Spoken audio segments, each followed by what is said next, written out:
Hey, this is John Crowley from UTV Guide. Just got back from the Barrett Lake Jeep Trail yesterday, and that trail is near the Rubicon. Similar type of terrain, definitely some rock crawling and some pretty tough obstacles on there. And we decided to bring our Can-Am Defender.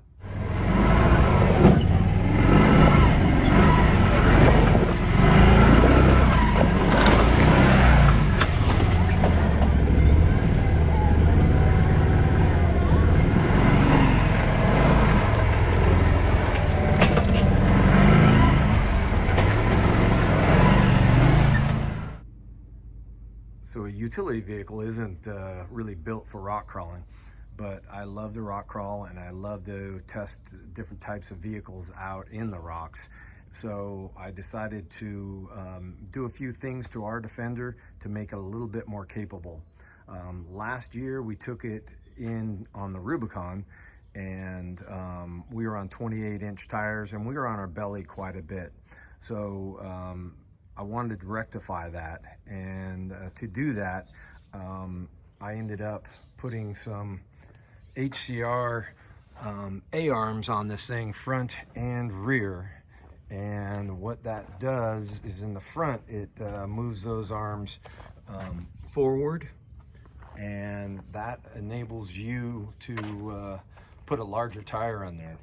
Now what we've got on here is System 3 XCR 350 tires, and that's a 32-inch. And let me tell you, those are kind of a big 32-inch.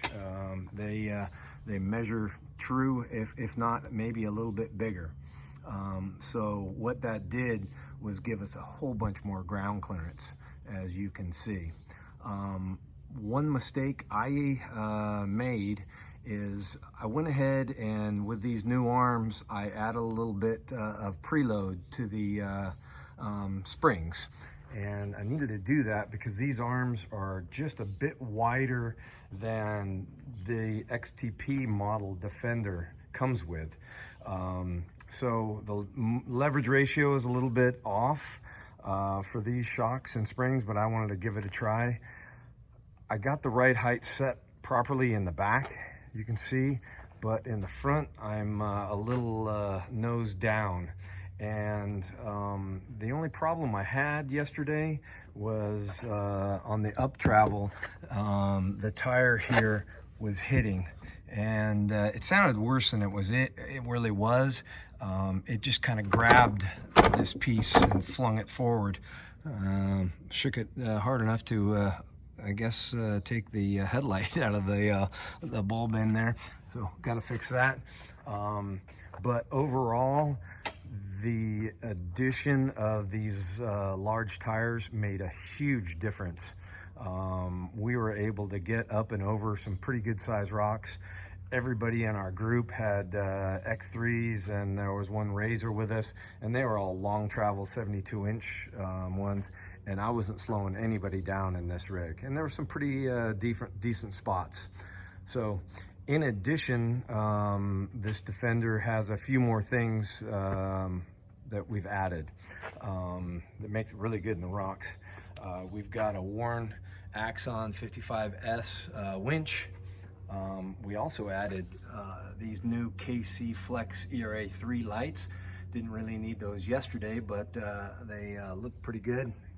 Looking forward to using those when it gets dark. We've got Can-Am doors on this, a Can-Am roof. We've also got SSV Works overhead stereo system on here that connects up Bluetooth to your phone, so you can play tunes right off of that. And another super important thing is we've got factory UTV rock sliders, and underneath full UHMW skid plate. So all those things went together to make this thing super capable in the rocks. It was really fun to drive this. The seating position on the Defender is real upright, And what that does for you is you get a really great sight line out of the front. You can see rocks right in front of you, which is super awesome.